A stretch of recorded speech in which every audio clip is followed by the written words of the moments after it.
Hello students, we can see chapter 2 of history on the trail of the earliest people.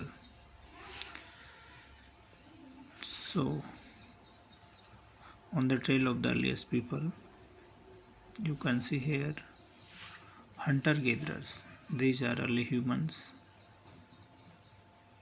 hunter-gatherers. Such people lived in Indian subcontinent 2 million years ago. इस प्रकार के लोग हमारे भारत उपमहाद्वीप में 200 million वर्ष पहले रहा करते थे. So these are the hunter-gatherers.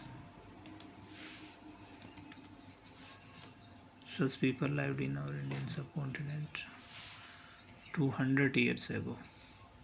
Sorry, 2 million years ago.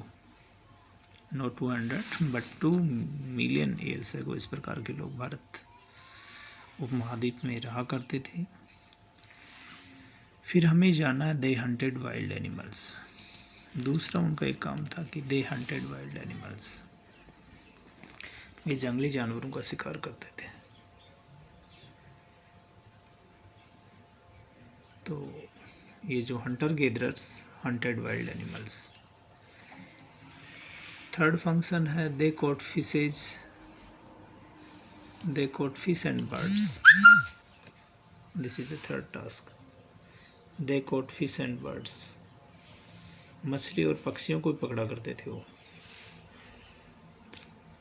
Gathered fruits roots nuts and seeds. अगला उनका जो फंक्शन है वो है hunter gatherers gathered fruits collect करते थे. Mango apple banana whatever may be available at that time. Fruits roots nuts and seeds. So इसीलिए हम उनको हंटर और गेदरर्स कहते हैं क्योंकि वो हंटिंग करके और फॉरेस्ट में से प्रोडक्ट को कलेक्ट करके अपनी लाइफ या अपनी लाइवलीहुड चलाते थे. सो हम उनको हंटर गेदरर्स कहते हैं. इसके अलावा लीव्स स्टॉक और एग्स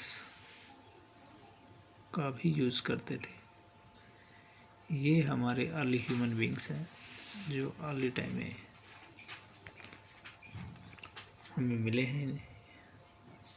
अर्ली हिस्टोरिकल साइट से जब हमने उन साइट्स को एक्सकवेट किया इस प्रकार की जानकारी हमें इतिहास में मिलती है. तो such people lived in Indian सब कॉन्टिनेंट 2 मिलियन ईयर्स अगो. 200 वर्ष पहले ये लोग हमारे सब कॉन्टिनेंट में रहा करते थे. So you can see which type of hair style. At that time cotton was not invented, so there was no textiles making skill at that time. Weaving clothes was not invented and making garments were not possible in that time. Long hairs and beards, दाढ़ी बड़े बड़े बाल and some weapons, and you can see gestures of such people, how they live, how they move from one place to another place. So this one is very surprising and very astonishing for you. बड़ा आश्चर्य लगता होगा बच्चों कि इंसान इस युग में भी इस प्रकार से उस युग में रहा करता होगा, हंटिंग करता होगा, फॉरेस्ट में जो कुछ मिल जाता होगा उसको खा लिया करता था. तो बच्चों थैंक यू.